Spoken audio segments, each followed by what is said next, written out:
Pag ito hindi mo may ganyan, ibig sabihin masakit dito, may frozen ka niyan. Yun ang kwanton sa balikat.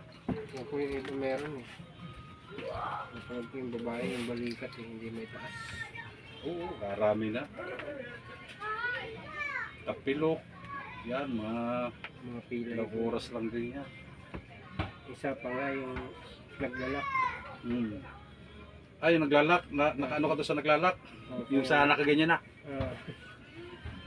Hindi nag-aalay. Ako, simple lang, pero at least nakakausap niyo ako. Yung ganito.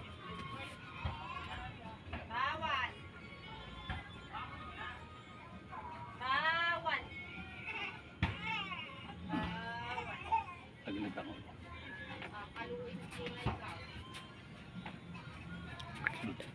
Kilo ka? Kasi yan, sarap po. Sarap. Okay lang. Tapos,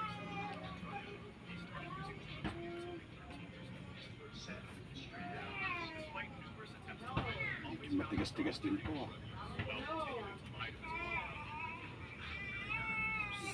Bakit sasabi mo na akit ka sa balikat? hindi po, dito lang po. Ito yung mismo, parang yung muscle sa likod lang. Hindi na po maahon lang po siya po. Pataas. Hindi na po umabot sa balik. Yun lang madam. Makakarami, bibiglayin ko ha.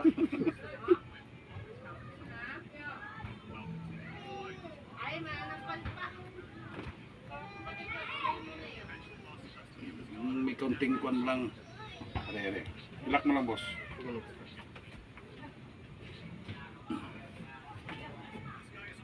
Laglag lang katawan ha. Lambot lang. Dami. Okay. Dapa ka sir. Dapa ka.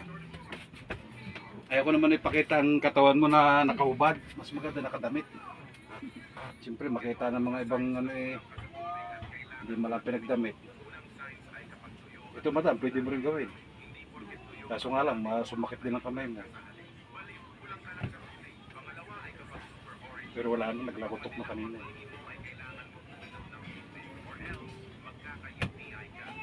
Laban talaga. Pero obserbahan mo na lang muna yan. Kasi pagka pinuro natin ng pinuro, maano ka.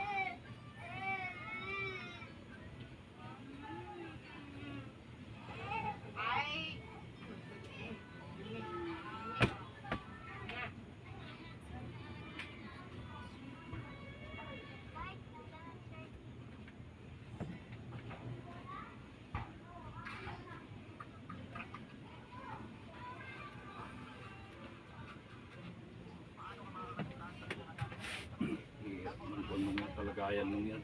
Pag hindi mo kakalma yung katawan mo.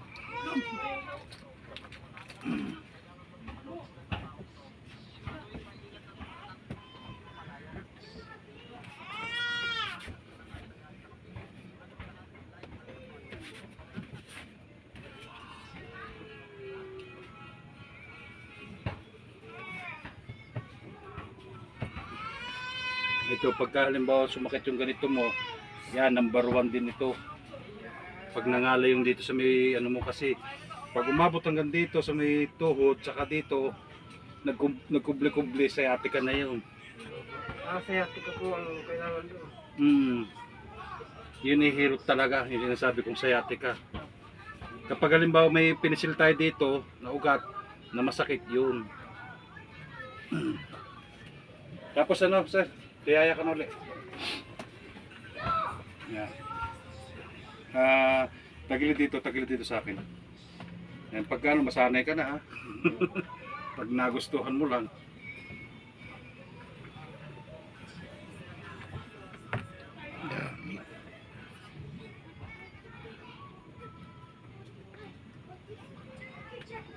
Dapat nagayan ka lagi. Kumbaga sa lastiko, para hindi tumigas, pinapalambot mo. Binibend po. Yung may nagaganyan sa iyo.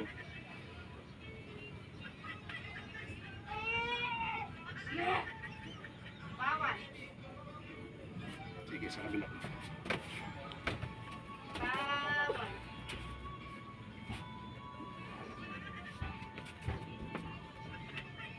kaya ni Mrs. to. Hindi po yan kaya. Kala ni Mrs. yun lang ang alam ko.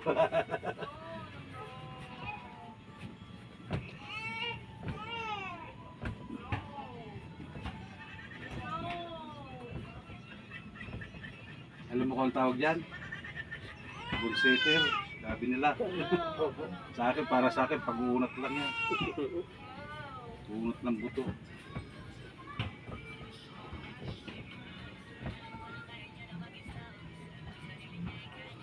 Okay, tapos dito. Ha? Wala na nga po eh. Nawala-wala na? Lambot-lambot na po siya. Lumot-lumot na. Pag minatapilok ito, ano ko lang sa'yo, ganitoin mo lang. Ilahin mo lang pag ganyan. Ay. Sa papaganyan, hila. Pag natapilak. Pag natapilok. Pag hindi kaya, hilutin mo. Yan naman kung ano, straight lang ulo mo. Pag nakaganyan, Wala na po, hindi na masakit. kung nababatak dyan sa may kuwan na yan, sa may ilalim na yan, doon sa may, dito sa may lower back mo, Wala na po. Nung ano, nababatak dyan. Kanina, kahapon. kanina kahapon nun. Hindi, yung ano po, bago Mahirap interview ito. nagpahilot po, eh, nababatak talaga dyan, nararamdaman ko po. Oo. Nasakit sa likod. Dito sa may balak. Kailangan lagi magaganyan ka lang lagi. Parang i-stretching mo. Tapos Ayos na. magdi-4 ka laging ganyan. Yan lagi sinasabi ko sa customer. Tapos dito. Yan. Babalak-balak. Ang problema lang sa iyo, wala lang mag-rotate nung dito. Yung ginawa ko sa iyo kanina. Wala lang mag-rotate sa yung ganun. Pero ikaw, nasa sa iyo. Kung gusto mo magpaganon, pag naninigas uli, pasal ka lang. Kaya naman ng misis mo maghilot. Kaso, yung pag-rotate, hindi mo kaya. Okay na yan dyan ha. Dito naman sa kabila. Oh. Okay lang. Willing ka bang medyo hilahin din ang ulo? Sige po. Para mabatak-batak yung ugat mo dyan sa ano, yung mga sa spine mo. Hihilahin natin yan para ano, huwag ka lang matakot. Hindi naman siya high blood. Hindi ka naman high blood. Hindi po. 36 pa lang man ito, buti kong matandaan eh. Kaya pa niya yan. Ano ka ba? May bata na. Basta wala na ha, hindi na siya na ano ha. Wala na po, hindi na sila. Dati ginanyan mo, masakit na sa'yo yan. Masakit po. Mm, sige. Exercise ko po yan tuwing yung mga ginagawa. Masakit talaga.